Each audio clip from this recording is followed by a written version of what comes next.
Bonsoir à tous. Merci de nous avoir invités à cette rencontre. Merci à l'équipe Aptitude.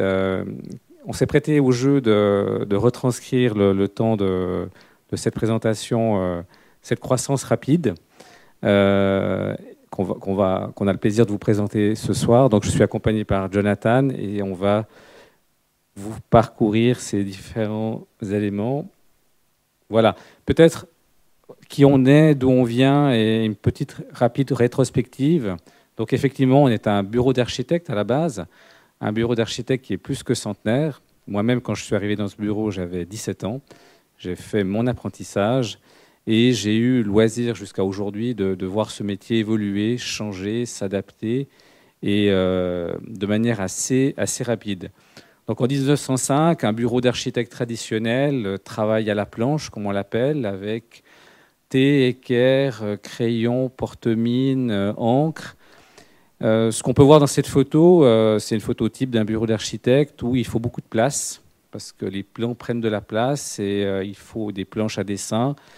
Et à l'époque, pas de moyens de reproduction, hein, pas de grandes photocopies, pas d'héliographie. Donc il fallait de la masse, de la quantité pour pouvoir alimenter les différents chantiers. À l'époque, le bureau était composé de 2 associés et de quelques collaborateurs.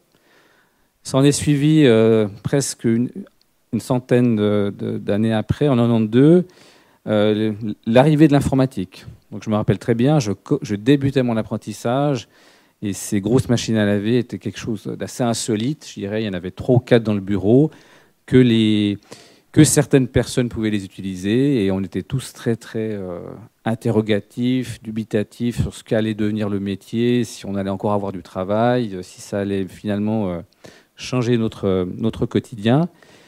Ces ordinateurs, comme vous pouvez le voir à l'écran, ressemblaient à des petites machines à laver, beaucoup de place, peu de puissance, mais quand même à l'époque une certaine révolution. À l'époque, le bureau était composé de 25 collaborateurs. Il avait déjà aussi changé de nom, puisque le bureau s'était pérennisé, des collaborateurs étaient devenus associés. Il y avait une mise en pérennisation qui avait débuté. L'informatique a évolué, bien sûr, comme vos domaines respectifs. Et la DAO s'est imposée comme notre outil quotidien, avec des programmes de plus en plus performants, avec une maîtrise de la 3D, de la maquette numérique, à travers laquelle on pouvait tourner, rentrer, modifier, adapter, et surtout un travail collaboratif, c'est-à-dire un travail d'échange entre plusieurs collaborateurs au sein d'un même projet, voire même à l'externe. Et c'était une deuxième grande révolution. Donc le bureau avait presque doublé de taille à ce moment-là. Le nom avait encore évolué. Comme vous pouvez le voir à l'écran, en termes de logo, plus on rajoutait de noms, plus le nom était illisible et petit, et on s'est dit qu'il fallait changer quelque chose. Et c'est là où on a commencé à s'intéresser uniquement aux initiales, qu'on a contractées pour en faire un début de marque, et c'est là où CCHE est apparu. Donc en 2012, la croissance a continué. On a osé faire le pari d'équiper tous les collaborateurs de DAO, ce qui encore à l'époque, je me rappelle, était pour certains bureaux un questionnement. Est-ce qu'il faut vraiment que tout le monde dessine vraiment à l'ordinateur? Est-ce que c'est vraiment nécessaire? On a pris le pari d'investir énormément et d'équiper tous les collaborateurs. Et aujourd'hui, c'est une évidence. Et on est aujourd'hui en 2023 avec 3 petits points pour signifier le futur. Et on est effectivement plus de 350 collaborateurs aujourd'hui, répartis sur 7 agences qui vont de Genève à Zurich en passant par Lausanne, Nyon, la Vallée de Joux et Porto également. Ce qui est intéressant à voir sur cette diapo, c'est que finalement entre 1905 et 2012, on pourrait dire que le travail a bien sûr évolué dans la technicité, dans les outils, dans le process, mais finalement l'opération était pratiquement la même. En 1905, on tirait des traits. En 2012, on tirait une souris. On continuait finalement à construire le dessin, mais de manière différente. La grande révolution à laquelle on assiste et qu'on opère chez nous, c'est cette dimension paramétrique. C'est-à-dire qu'on ne dessine plus le projet, on le renseigne, on l'informe, on le nourrit, on appuie sur un bouton et on regarde ce qu'il en résulte, ce qu'il en ressort. Et l'énergie, je dirais, ou l'intellect, lui maintenant, on l'applique à faire un tri, à faire un choix. Quelle est finalement la meilleure des variantes qui sort de cette bécane, si vous me permettez le terme. Et l'énergie et l'effort est porté aujourd'hui de plus en plus, et on est intimement convaincu que l'avenir va aller dans ce sens. Donc finalement, l'humain ou l'architecte n'est plus là, on n'a plus besoin finalement de sa patte. Ce qu'on cherchait à l'époque, on cherchait presque un architecte artiste qui savait faire vibrer le graphite, qui savait faire relever l'aquarelle, qui savait faire vibrer le dessin. Bien sûr, c'est toujours nécessaire, mais je dirais dans le flot quotidien, dans ce processus de production aujourd'hui, on se doit d'avoir la meilleure solution, la plus rapide, à présenter à nos maîtres d'ouvrage.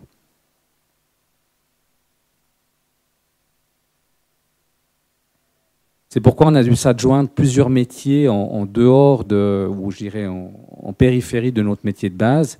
Et aujourd'hui, dans nos agences, on a plus de 25 métiers qui n'ont pas un rapport direct avec l'architecture, qui n'ont pas un rapport direct avec la construction ou le design. Et c'est des nouveaux métiers, avec des business développeurs, des BIM managers, des responsables en design paramétrique et autres. Et ces métiers, finalement, viennent coudre et composer notre quotidien pour, on l'espère en tout cas, mais apporter les meilleures réponses. On dit souvent, quand les clients viennent chez nous, ils savent ce qu'ils se veulent, mais ils ne savent pas ce qu'ils pourraient avoir. Et c'est ça qui nous intéresse à chercher et à leur offrir, c'est d'aller au-delà simplement du cahier de charge et du programme, et d'aller voir s'il n'y a pas une réponse encore plus pertinente et plus complète à leur apporter. Dans ce processus de croissance, et ça a été relevé par l'orateur précédent, il y a souvent plusieurs composantes. On a tous nos outils, on a tous nos process et on a tous nos talents, je dirais, quel que soit le métier ou quelle que soit la profession. Et je pense que cette croissance, elle s'opère, ou dire le succès s'opère quand ce combo tourne bien, quand ce cercle vertueux se met en place et que ce mécanisme, je dirais, trouve son équilibre. Et je dirais que c'est notre défi quotidien, c'est de réussir à avoir les bons talents avec les meilleurs outils et les meilleurs process et que tous ces éléments fonctionnent en phase. Et je dirais qu'aujourd'hui, c'est un vrai challenge au jour le jour, puisque les technologies évoluent et à peine vous avez commencé à appliquer et à apprivoiser une technologie que vous devez déjà vous intéresser à apprendre la suivante. À peine vous avez commencé à acquérir des connaissances, vous devez déjà continuer une nouvelle formation parce que les règlements évoluent, les lois changent et les process. Donc je dirais qu'une des clés du succès de la croissance contrôlée et qualitative, c'est cette maîtrise de ces trois mondes auxquels il faut s'appliquer de suivre au quotidien. Ce qui nous a beaucoup aidé dans notre croissance également, c'est les échanges, c'est le partage. On a eu la chance de collaborer avec des grands bureaux internationaux. En l'occurrence, on en a cité deux dans la diapo. Le bureau BIG, avec qui on a eu l'occasion de pouvoir faire le musée Audemars Piguet au Brassus, et le bureau Kengokuma, le bureau japonais, avec qui on a fait le logement d'étudiants Grand Morillon à Genève. C'est des bureaux avec qui on a partagé une collaboration sur plusieurs années, avec des moments faciles, des moments un peu plus douloureux, des moments compliqués. Et on a eu l'occasion d'aller les rencontrer, d'aller travailler avec eux, chez eux, de manger et boire également avec eux. Et finalement, cet échange a été très, très profitable, comme d'autres collaborations qu'on a pu avoir avec d'autres grands bureaux internationaux. Et finalement, on a bien vu qu'ils avaient, pour certains, une longueur d'avance, une vraie longueur d'avance. Moi, je me rappelle avoir fait, avec le bureau Kengokuma au Japon, c'était une période assez compliquée. Il fallait vite trouver des solutions, vite produire. Et donc, nos équipes se sont mélangées à la leur pendant 3 semaines au Japon. Et moi, je me rappelle être entré dans une salle, avoir vu une myriade d'ordinateurs alignés avec que des 0 et des 1 sur les écrans. Et je me suis dit, tiens, je me suis trompé d'étage. Eh ben non, j'étais bien dans un bureau d'architecte avec des codeurs qui alignaient des 0 et des 1. Et ça m'a vraiment interpellé. Je me suis dit, mais qu'est-ce qui se cache derrière tous ces 0 et ces 1? Et j'ai compris qu'il y avait une autre manière de dessiner ou de concevoir l'architecture. Et on le verra tout à l'heure dans l'exposé de Jonathan. Cette petite diapo, pour vous montrer également l'évolution du métier.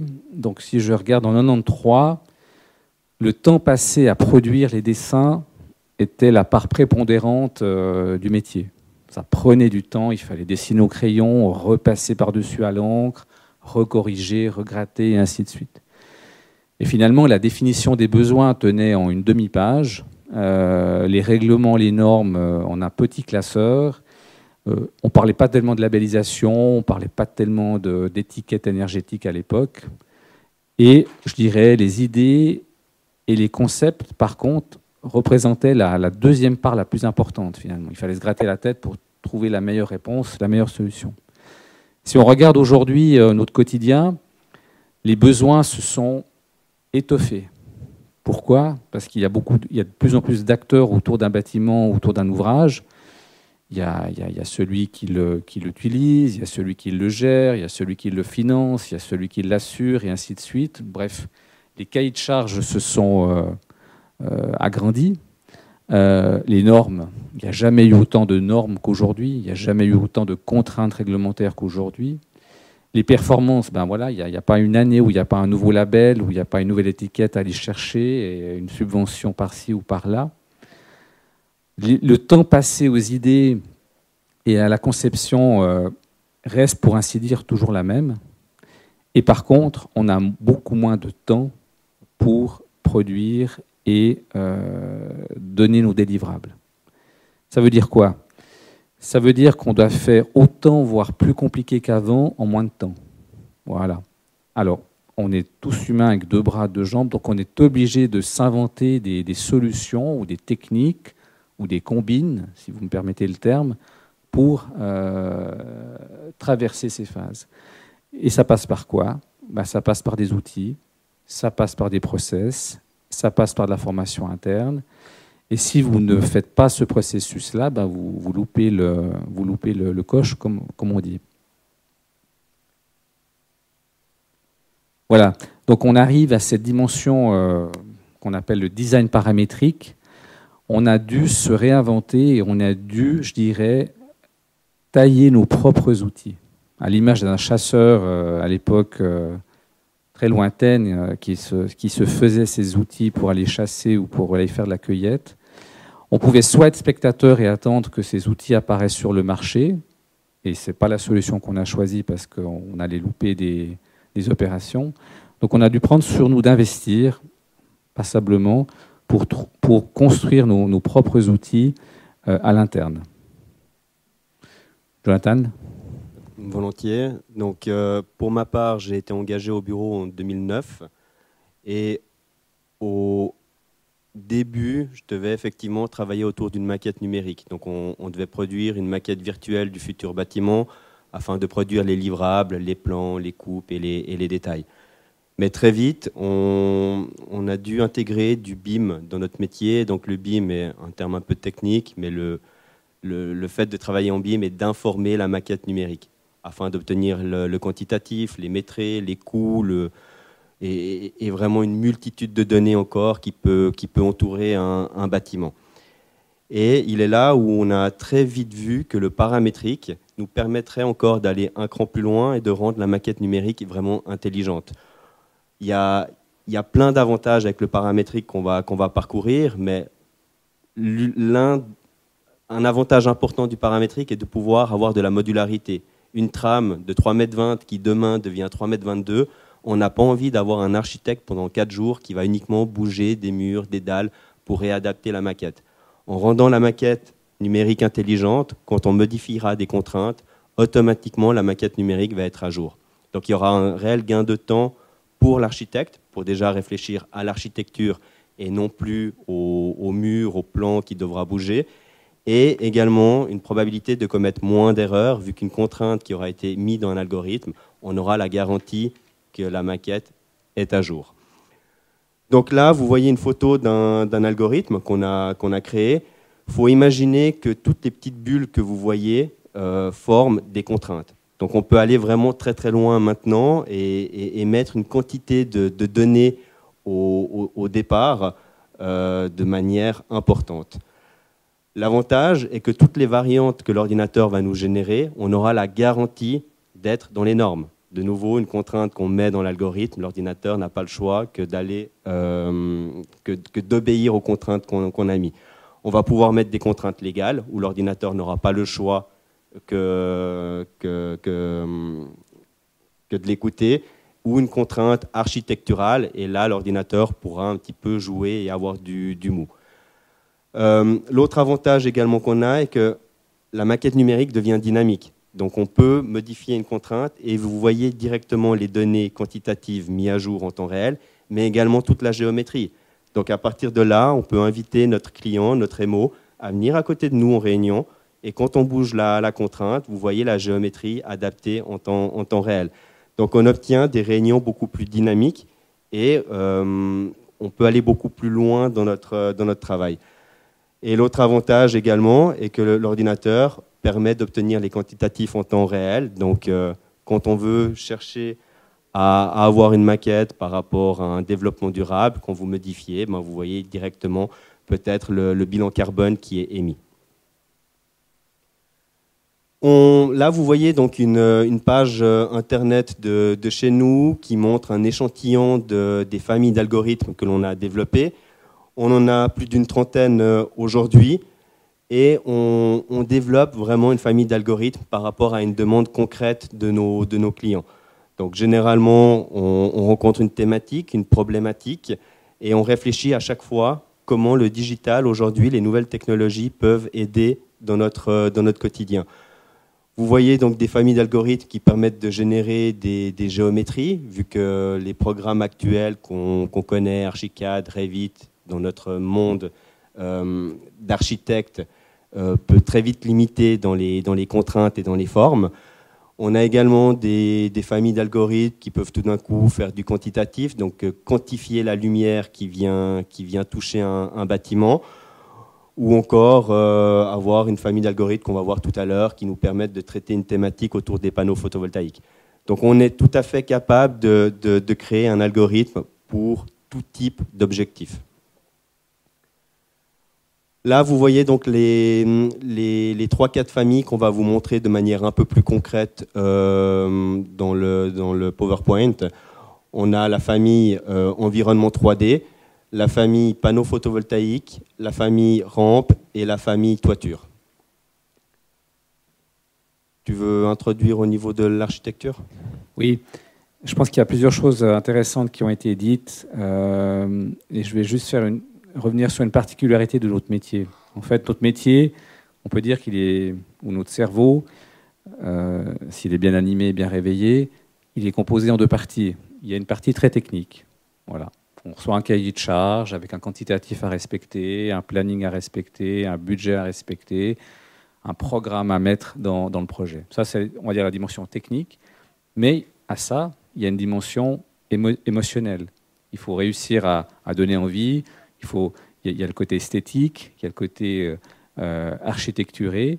Et ces deux mondes, on va dire technique et émotionnel, sont constamment, je dirais, en relation. Si vous êtes trop technique, le projet va finalement perdre de sa substance, il va paraître anodin, il va paraître banal, vous n'allez pas vous arrêter devant la façade de manière émerveillée.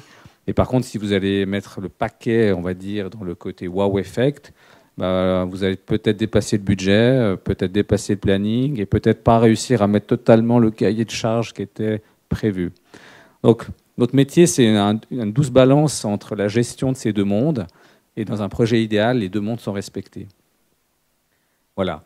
Mais ce qu'il faut dire également aussi, on est dans un métier quand même assez bizarre, et je crois qu'on est un des rares métiers au monde où on doit faire la démonstration et peut-être après avoir le travail. J'entends par là que vous avez tous peut-être entendu parler des concours d'architecture. Donc voilà, on fait travailler une vingtaine ou une trentaine d'équipes avec tout au plus un prix à la fin, une dédite ou un défraiement, et au mieux, vous gagnez le mandat, et les 39 autres finissent dans une publication qui est rangée dans une armoire et ne rentrent pas dans leurs frais. Donc ça veut dire quoi? L'invention du concours, elle est très simple. Est-ce que la réponse que l'architecte me donne est vraiment la meilleure et la plus juste à la question donnée? Donc comme un pauvre architecte ne pouvait pas travailler sur 50 variantes en même temps, qu'est-ce qu'on a fait? On a inventé les concours, on a mis en concurrence des architectes, et le parterre de jury et le maître d'ouvrage avaient X solutions à comparer, à juger, à évaluer, et voilà. Donc on est dans ce trend où l'invention du concours a été nécessaire à un moment donné pour s'assurer auprès du maître d'ouvrage ou du demandeur d'avoir la meilleure solution. D'accord? Aujourd'hui, on arrive dans une dimension où, grâce à l'outil, grâce à l'informatique, grâce aux paramètres, on sait renseigner la maquette ou on sait renseigner le programme pour obtenir différentes solutions en un temps relativement court. Et comme je le disais tout à l'heure, l'énergie, on va la mettre, on va s'appliquer à faire le tri. À faire le tri en disant, voilà, bon, sur ces 25 variantes, il y en a 3 que je mets de côté, 4 que je sélectionne, 5 autres que je gèle, et on est dans un processus nouveau. Et on est aussi dans une boîte ouverte, c'est-à-dire qu'on va pouvoir prendre avec nous le client et interagir avec lui. C'est-à-dire que c'est plus la boîte noire, on se voit dans 2 semaines et on te montre le processus ou le résultat. Le résultat, tu vas le voir grandir sous tes yeux, tu vas pouvoir interagir avec lui. Je prends, je propage, je bouge, je décale, je monte, j'ajuste. Et cette dimension interactive avec le client, aujourd'hui, elle est nouvelle. Et je peux vous dire qu'elle est très appréciée parce que ça lui permet également, et c'est très naturel, hein, d'interagir aussi avec son bébé finalement, son bébé qu'il nous a demandé de développer et dans lequel il va pouvoir rentrer. Alors quelques exemples, comme disait Jonathan, trier au volet. J'espère que je suis encore dans le timing, hein, puisqu'effectivement là, je fais vite. Ouais, d'accord. Alors, voilà. Donc là, au niveau du paramétrique, on a dû donc développer la volée que vous voyez là, et on cherchait effectivement à pouvoir retravailler un petit peu la forme. Donc l'avantage qu'on a eu, on a mis évidemment les contraintes donc légales, une hauteur d'une marche, la foulée, et également toutes les contraintes avec lesquelles on voulait jouer. Et à partir de là, quand on modifiait une contrainte, la volée était automatiquement mise à jour en temps réel. On a travaillé donc là avec le digital de manière complète chez nous au bureau. Donc on réunit vraiment une multitude de métiers, donc les développeurs paramétriques, mais également l'infographie pour la réalité augmentée et virtuelle, où on a vu tout d'un coup l'imprimante 3D également tourner afin de vraiment voir, rechercher la forme. Et là où on a été beaucoup plus loin dans notre approche, et qu'on a donné aux fabricants nos données, donc tous nos tableaux qui venaient de la maquette numérique, afin de fabriquer. Donc la volée a été intégralement fabriquée par rapport à nos données qu'on a données. Il n'y a pas eu un ouvrier qui a dû refaire les plans ou l'aplat pour monter. Voilà un deuxième exemple que vous connaissez peut-être à Malais, donc ici proche de chez nous. On a eu la chance, je dirais, d'être mandaté pour construire cette tour sur le bâtiment existant. Tour qui est particulière sous différents angles puisqu'elle évolue en dessus d'une piscine. Donc, impossibilité de descendre des poteaux, des murs, bien sûr, dans le bassin de la piscine. Donc, report des charges en périphérie, d'où une construction bois particulière et inhabituelle, où effectivement le paramétrique nous a aussi beaucoup aidé. Mais en l'occurrence, ici, on a fait appel au paramétrique parce qu'il y avait une volonté d'avoir des façades actives et qui produisent de l'énergie, d'accord, avec des panneaux solaires, bien évidemment. C'est poser la question très concrète, quelle était la meilleure solution, quelle était la réponse la plus productive en termes de disposition de panneaux solaires. Voilà. Donc ces panneaux solaires font l'architecture de la façade. Il y en a plus à cet endroit, un peu moins en bas, un peu plus à l'autre. On aurait pu faire travailler des architectes pendant une année, mais non. Donc là, l'équipe de Jonathan. Donc là, on a défini évidemment l'objectif qu'on voulait atteindre. On a mis donc les contraintes toujours légales et architecturales, et on a créé l'algorithme pour répondre à une telle demande. L'ordinateur donc a généré une multitude de variantes que vous pouvez deviner en bas à gauche. On parle de milliers de variantes, vu qu'on a fait du paramétrique génératif, où l'ordinateur travaillait autour de 80 000 éléments, et toujours avec la garantie après d'avoir l'objectif kilowattheure qu'on devait atteindre. L'autre avantage qu'on a eu également, le mandataire qui devait au départ quantifier que notre variante répondait bien à un objectif kilowattheure, nous l'a dit dès le départ. Moi, je ne vais pas vous faire les calculs, vu qu'il fait les calculs manuels, pour 8 ans de variante. Donc on a convenu d'un accord avec lui, qu'on récupérait donc toutes les formules mathématiques, vu qu'on parle uniquement de maths, qu'on a mis dans notre algorithme. Et à partir de là, on avait vraiment les valeurs réelles, je mets entre guillemets, vu qu'il y a toujours une fourchette d'erreur. Par contre, les 2-3 variantes qu'on voulait faire valider auprès de notre mandataire, il a pu le faire après de manière manuelle. Et on était dans le tir, donc bonne nouvelle. Voilà, un deuxième cas de figure très concret qui est d'actualité, à savoir les interventions sur les toitures existantes. Est-ce qu'on peut ou pas rénover dans les combles? Est-ce qu'on peut pas ou pas agrandir les combles? Il faut savoir qu'à Genève, par exemple, les combles sont une belle opportunité d'augmenter finalement la rentabilité d'un immeuble, puisque des combles froids, greniers, où on a simplement des affaires et des archives rangées, peuvent devenir des nouveaux appartements, qui plus est avec une vue, un grand dégagement, et peuvent être très intéressants dans le bilan de l'opération. La grande question, c'est, mais est-ce que c'est vraiment est-ce qu'on a vraiment exploité, en définitive, tout le potentiel de ces combles, en termes de gabarit, en termes de volume, en termes de mètres carrés? Donc, au lieu de se fatiguer à faire des variantes dans tous les sens, surtout que c'est souvent des toitures compliquées, avec des croupes, des pans, des appentis dans un sens et dans l'autre, l'équipe de Jonathan a mis en place cet outil qui permet à tout moment, comme on le voit dans l'image, de savoir si on est dans le rouge. Alors, dans le rouge, ça veut dire soit qu'on n'exploite pas le potentiel, ou soit qu'on est hors gabarit. Et finalement, dès qu'on a les variantes en vert, on sait qu'on a maximisé le potentiel à bâtir, que c'est 100% réglementaire, que c'est constructif, et ainsi de suite. Et ensuite, après, on peut faire l'architecture. On peut amener de l'émotion, on peut travailler l'architecture, l'environnement, l'atmosphère, mais dans un cadre contenu et garanti. Un tout petit complément, donc notre métier a tellement évolué qu'aujourd'hui on est obligé de travailler avec une vingtaine de programmes différents. Pourquoi? Vu qu'on a énormément de données à communiquer. Donc le gros travail qu'on a dû faire déjà en interne est de travailler autour des workflows. Une géométrie qui est générée automatiquement par le paramétrique, je ne veux pas après avoir un architecte qui doive la recopier dans un autre programme. Pareil pour toute l'info qui est tirée. Donc là, en bas à gauche, vous voyez Archicad, qui nous permet de produire les livrables tels que les plans.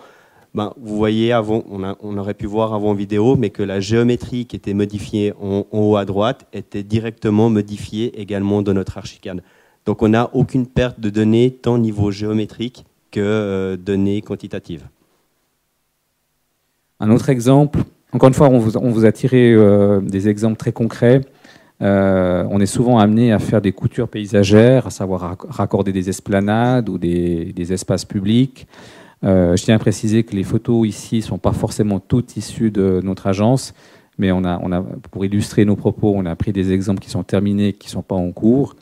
Mais vous comprenez bien la problématique, c'est comment trouver le meilleur raccord pour bien sûr assurer la fonction de montée-descendre, mais pour en faire en plus un objet, un agrément paysager, qui participent à la qualité urbaine. C'est souvent des éléments qui sont assez complexes à travailler parce que vous avez des altitudes, vous avez des pentes à respecter, vous avez des écoulements d'eau également. Bref, une batterie de contraintes. Et encore une fois, grâce à un outil qui nous permet à tout moment en live de mesurer finalement l'incidence directe, d'augmenter ou pas les marges d'escalier, d'augmenter ou pas le palier, de rendre un peu plus pentules les éléments. Et comme le disait avant Jonathan, qui interagit directement avec d'autres programmes pour directement restituer les éléments. Si tu veux rajouter quelque chose. Voilà, ensuite on quitte l'échelle, on passe vraiment à la grande échelle, l'échelle urbaine. Hein. Donc on voit que c'est un outil qu'on peut utiliser à la petite échelle, mais qu'on peut également appliquer à des réflexions urbaines, des master plans. Je te laisse. Alors volontiers. Donc là, on a travaillé une famille d'algorithmes beaucoup plus complets. Le premier algorithme qu'on a fait, déjà de récupérer toutes les données qu'on pouvait avoir gratuitement dans Internet, afin de générer un environnement 3D réel. Donc un maillage, un terrain, une orthophoto, les bâtiments environnants, les végétaux, les routes et les chemins de fer. À partir de là, l'architecte ne communique que le contour de la variante de l'empreinte des bâtiments qu'il imagine monter en 3D, et l'ordinateur donc va générer les volumes que vous voyez là en tenant compte toujours des contraintes et en donnant également toutes les données quantitatives qu'on a pu voir en haut à gauche. Donc là, on parle de planches produites automatiquement par l'ordinateur. Il n'y a eu aucun coup de crayon à part l'empreinte des bâtiments que l'architecte a voulu imaginer. L'autre avantage est que à l'époque, il n'y a pas très longtemps en arrière, on devait comparer les variantes volumétriquement, tandis que maintenant, on est vraiment capable de comparer les maquettes, les variantes, de manière nominative par rapport à des données réelles. Quelle variante m'offre la plus grande quantité de mètres carrés? Quelle variante m'offre le meilleur pouvoir énergétique? Quelle variante coûte la moins chère? On peut vraiment travailler et jouer avec les données comme on veut maintenant. On a également une famille d'algorithmes que vous voyez là qui permet très rapidement de définir les types. Donc voilà, j'aimerais avoir tant de logements, j'aimerais avoir tant de bureaux, j'aimerais avoir tant d'autres. Et l'ordinateur donc génère des variantes par rapport de nouveau aux contraintes que l'on met. Voilà, on est arrivé, je crois, au terme du temps imparti et de notre présentation. Merci beaucoup.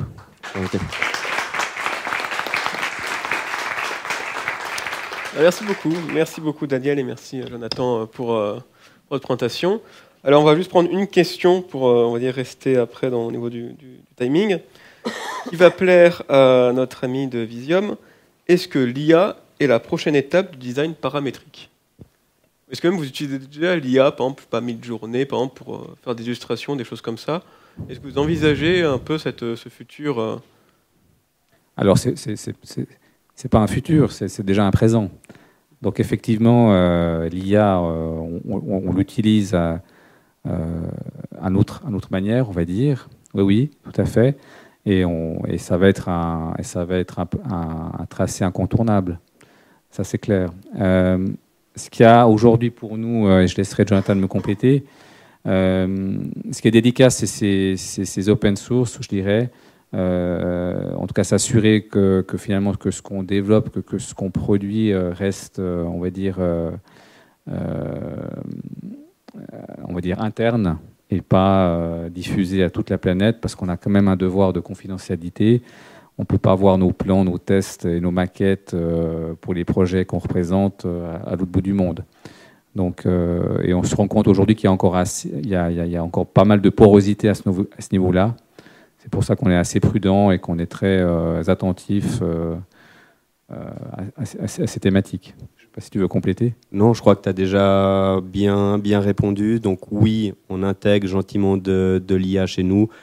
L'avantage de notre bureau, donc la taille, est d'avoir déjà une multitude de données, des données en très très très grande quantité.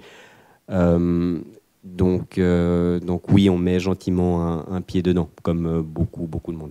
Oui, c'est clair. L'IA, c'est un vaste domaine, hein, mais effectivement, pour compléter ce que dit Jonathan, un architecte chez nous qui doit faire un détail de store, par exemple, tape détail de store et il a tous les détails de store de tous les projets du bureau. Après, il peut marquer détail de store de bâtiments administratifs, grande hauteur, et ça restreint le champ. Donc on a une autre manière, nos IA internes, qu'on alimente, qu'on agrémente et qu'on développe au gré des projets. Oui. Okay. Merci beaucoup. Merci.